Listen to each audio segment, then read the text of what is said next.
এখান থেকে সবচেয়ে 5 নম্বরের গুরুত্বপূর্ণ প্রশ্ন যেটা এই অধ্যায় থেকে আসার সম্ভাবনা, সেটা হলো মহাযান পদেরগুলির মধ্যে কেন মগধ শক্তিশালী।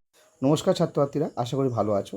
ক্লাস 6-এর আমরা চতুর্থ অধ্যায়ের 2 নম্বর 3 নম্বরের প্রশ্নগুলো, মানে 2 নম্বর 5 নম্বরের প্রশ্নগুলো ইতিহাসে আমরা আলোচনা করেছিলাম আগের ভিডিওতে। আজকে আমরা 5-এর অধ্যায় থেকে গুরুত্বপূর্ণ প্রশ্নগুলো আলোচনা করব। আশা করি ভিডিওটা খুবই গুরুত্বপূর্ণ হবে। যে প্রশ্নগুলো আলোচনা করবো, প্রশ্নগুলো যদি ভালোভাবে ফোকাস করে তোমরা করে যেতে পারো, তাহলে আশা করি তার মধ্যে থেকেই তোমাদের পরীক্ষায় প্রশ্ন কমন আসবে। তো চলো কী কী প্রশ্ন নিয়েছি 5-এর অধ্যায়তে দেখে নাও।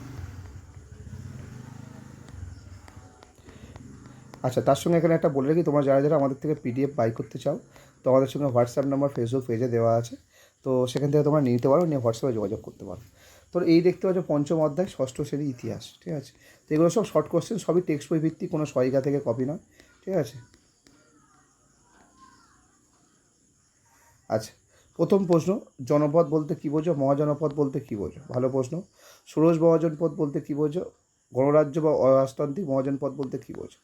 নব্য ধর্ম বা নতুন ধর্ম বলতে আন্দোলন কী? এটা খুব ভালোভাবে পড়ো, খুব ভালো করে পড়ো। তীর্থঙ্কর থেকে প্রশ্ন আসবে। বৌদ্ধ ধর্মচক্র প্রবর্তন কী? খুব ইম্পর্টেন্ট। জাতকের গল্প দ্বাদশ অঙ্গ বলতে কী বোঝো? ইম্পর্টেন্ট। চতুরার্য সত্য মানে কী? আচ্ছা, অষ্টাঙ্গিক মার বলতে কী বোঝো? এগুলো সবই ইম্পর্টেন্ট 2 নম্বরের প্রশ্ন। 3 নম্বরের এই বজ্রীদের উন্নতির নিয়মগুলো, যেটা গৌতম বুদ্ধ যেগুলো বলেছে, 7টা নিয়ম আছে, খুব ভালো করে পড়ো। যে কোনো 4-5টা মনে রেখো, 7টা সবই দেয় না অনেক স্কুলে, তো ভালো করে দেখো। তবে জৈন ধর্মের চতুর্জাম ও পঞ্চম মহাব্রত খুব ইম্পর্টেন্ট প্রশ্ন, ভালো করে পড়ো। আচ্ছা, জৈন ধর্মের দিগম্বর শ্বেতাম্বর বিভাজন কী সম্বন্ধে লেখো।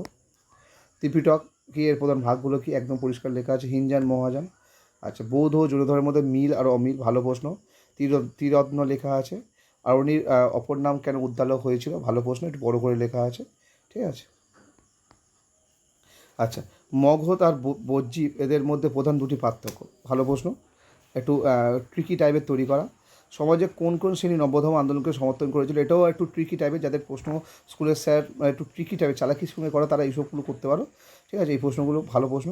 এবার এখান থেকে সবচেয়ে 5 নম্বরের গুরুত্বপূর্ণ প্রশ্ন যেটা এই অধ্যায় থেকে আসার সম্ভাবনা, সেটা হলো মহাযান পদেরগুলির মধ্যে কেন মগধ শক্তিশালী হয়েছিল। এটা হলো এই অধ্যায়ের প্রথম সেরা 5 নম্বর, যেটা অবশ্যই তোমাদের করা উচিত। একটু বড় করে ভালো করে লেখা আছে, পয়েন্ট করে, যাতে তোমরা 5-এ 5 নম্বর পাও। পরের প্রশ্ন, খ্রিস্টপূর্ব ষষ্ঠ শতকের নবধর্ম আন্দোলন, এটাও আসে অনেক স্কুলে, দিয়েছি আমি। অর্থাৎ বৌদ্ধ ধর্মের মূল উপদেশ বা নীতিগুলি, এটাও দিয়েছি।